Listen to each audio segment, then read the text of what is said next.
Hey everybody, this is Grace. This video I'm going to talk about things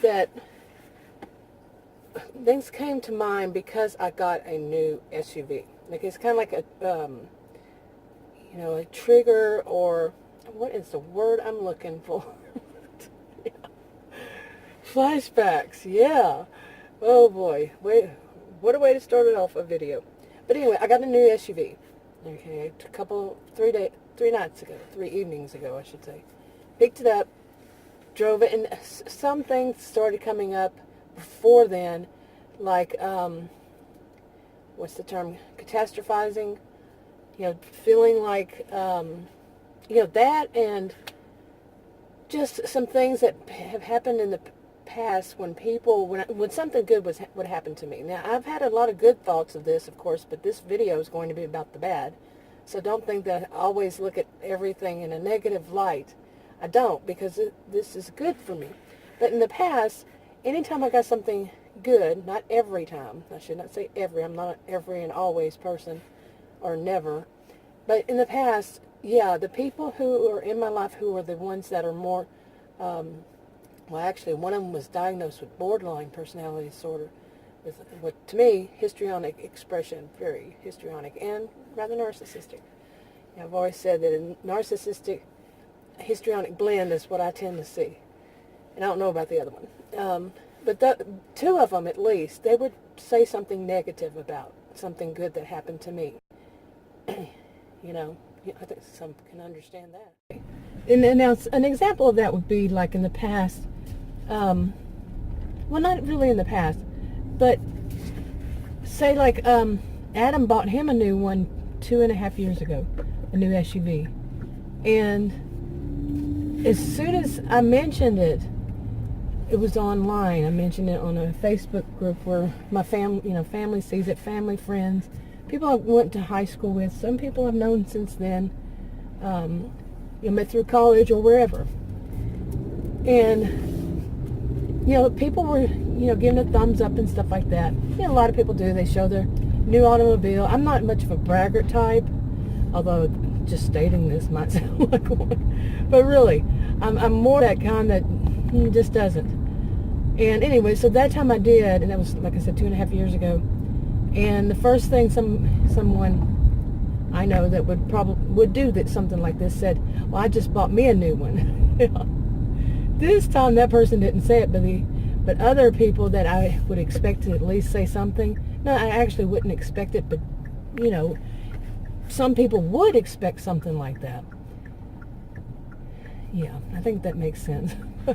No, they weren't going to say anything. They were not going to say good, congratulations, nothing like that. They're not the type to congratulate anybody except for themselves. They have to be center of attention. Okay, so yeah, these center of attention types, no, they're not going to at all say, congratulations. And it's people, what I was trying to say is people that you would expect to say, hey, congratulations, but not these. And I think people who come from, places that you grew up or you went to school or your environment or whatever was that so many people were jealous, anything, and to the point where you just wouldn't even tell anybody anything good because of their jealousy would be too much.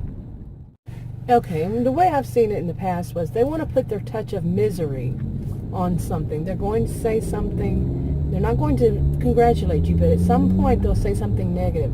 Like buying a new SUV, Adam was saying, to put up do like I did the last time on the Facebook, put up a picture of my new SUV and see what happens kind of thing. And he said that he thought the first thing that someone, at least one person, would say is, why did you buy that color? Why didn't you buy this color? Why didn't you buy that color? Because that's the type of people they are. They're going to make something sound like you did something wrong, that you should have known better and done something this way, the way they think it is, because they're superior. They think they're superior.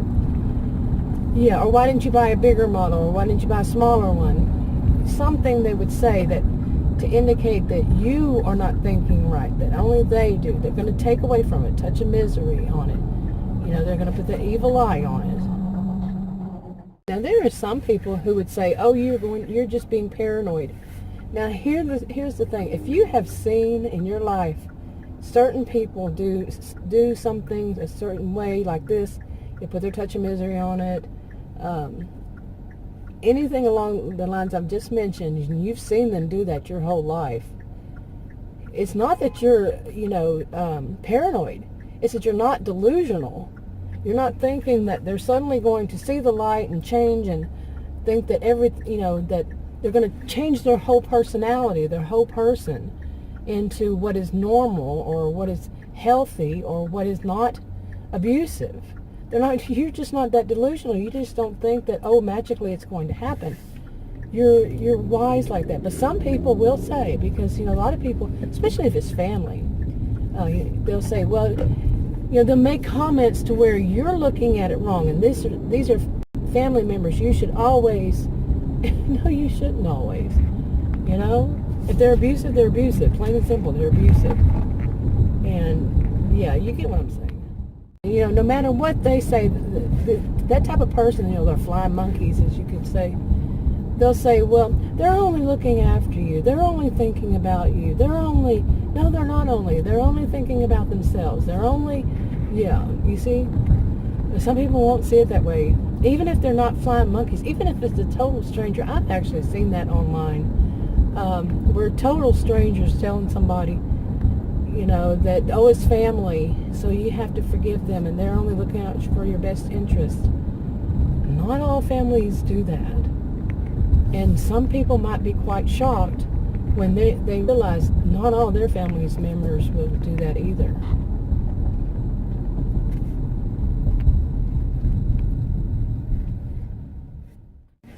But anyway, there were flashbacks that came, up, and it was causing me to feel a little bit of anxiety before, I'm going to start wrapping this up, so I better get back to the beginning.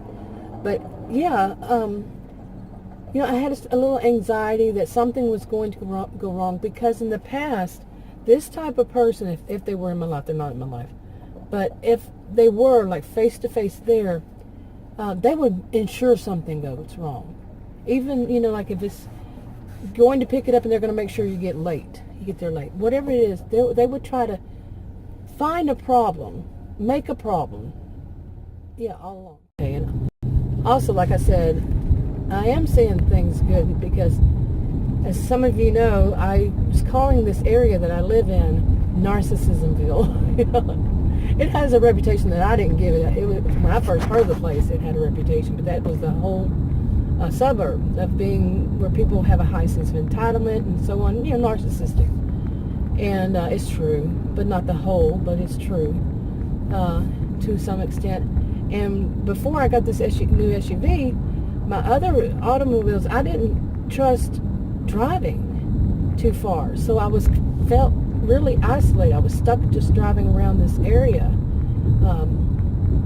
And rightfully so. The SUV, after all, like I mentioned, we bought it new and we got it up to right over 400,000 miles recently. So we got our money's worth out of that one. But yeah, it had done its job and then some. So yeah, I didn't feel comfortable. And the other one is a little bitty car, and I'm a tall woman. Yeah, when I get out, I feel like I was on the road, actually touching the road. I could. Well, it's true, but so small. Anyway, and plus it's a little car. It's a standard. Automatic. No, a standard. I said that right in the first place. But yeah, so I'm saying the good things is that I hope I won't feel so isolated. I can actually start traveling outside of this, outside of Narcissismville, more often. And I'm planning on doing that and just go, start off close and then just work my way to where I'm taking day trips, day vacations, yeah. Anyway, then maybe longer vacations, but because I used to be very nomadic, so anyway, I'm going to go ahead and wrap this one up. Talk to y'all in another video.